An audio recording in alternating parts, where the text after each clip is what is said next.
In the start of San Andreas' story, we see CJ arriving at the Los Santos International Airport after finding out his mother was killed in a gang-related shooting. At this point, he was in Liberty City for 5 years after he left Los Santos originally after his younger brother Brian died. But what if he never went back to Los Santos and decided to stay in Liberty City, even after the murder of his mother? If CJ decided to stay in Liberty City, it would most likely be because he'd feel guilty for not staying in Los Santos for the past 5 years, and he'd feel even more guilty after not being there for when his mother was killed. We do know from San Andreas' introduction movie that CJ was working for Joey Leone, stealing cars for his chop shop. So he'd most likely be doing this since CJ is black. Please let me explain. He would never be introduced to the Mafia families like Claude in GTA 3, since the Mafia holds prejudice to outsiders due to their paranoia, and they base their gangs around heritage rather than merit. Although Mafia families do work with African American gangs, they only view them as business associates and nothing more than that. With that being said, we most likely wouldn't see CJ working with the Mafia families of Liberty City. The events of San Andreas' story would play out much differently without CJ. Sweet would ultimately be betrayed by Smoke and Ryder and would end up being sent to prison. And without CJ working for Torino to free Sweet from prison, Sweet would have ended up serving a life sentence. The families would also end up losing influence in Los Santos. Even when CJ was in Los Santos, Grove Street families was on the back foot when it came to control of Los Santos. So CJ not being there would result in the families ceasing to exist in Los Santos as a whole.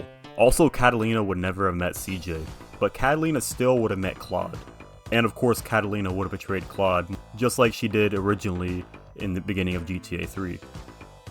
Big Smoke's crack empire would continue to thrive throughout the state of San Andreas, further destabilizing Los Santos. Officer Tenpenny would end up exonerated for all of his crimes, just like the original story, and he'd end up escaping Los Santos after the riots broke out, instead of dying in a car accident like he did at the end of San Andreas. CJ's stay in Liberty City would affect not just the events of San Andreas, but also the events of Liberty City's stories and GTA 3. CJ's staying in Liberty City means that he never assassinated Marco Forelli, and Johnny Sindaco never died of a heart attack, meaning that the Sindacos and the Forellis would have never lost their power like they did in the events of San Andreas, meaning that the events of Liberty City stories would lead to the Leones losing their influence in Portland, where instead of the Leones being the dominant family in the events of GTA 3, it would instead be the Sindacos. With the Leones weakened by the Sindacos and the Forellis, the Colombian cartel would have had less resistance flooding Portland with spank. In this scenario, Salvatore Leone would be more trusting of Claude, meaning he wouldn't betray Claude in this scenario, since Salvatore's paranoia stemmed from being betrayed by CJ after CJ robbed his casino in Las Venturas. By this time, CJ would still be a foot soldier for the Leones. He'd most likely meet Claude through Joey Leone. At this point, CJ would have no choice but to stay in Liberty City, since at this point the families are gone and Sweet is in prison. But all in all, CJ being a low-level thug with no real influence in Liberty City, he would have been killed in GTA 3's story.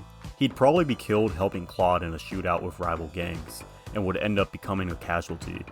Claude would end up fighting the gangs of Liberty City and dismantling Catalina's spank ring, like he did in GTA 3. But instead, he would be a part of the Leone crime family. He would help the Leone crime family become the dominant gang in Liberty City. And by the end of GTA 3, Claude would become a made man for the Leone crime family. So in conclusion, CJ's story is really about going home. Not because things were good, but because things were falling apart. And in doing so, he became one of the most important figures in the entire series. Without his influence, Los Santos would have fallen to the crack epidemic, and Liberty City would have fell into further turmoil, with an 8-front gang war, and CJ would just be remembered as just another generic low-level thug. Sometimes the easiest thing somebody can do is to go home. Now that was my what-if scenario on if CJ never left Liberty City. If you guys did go and enjoy this video, like what I had to say, a like and comment would be appreciated. Subscribe new to the channel, and with all that out of the way, I'll see you guys in the next video. Take care, everybody.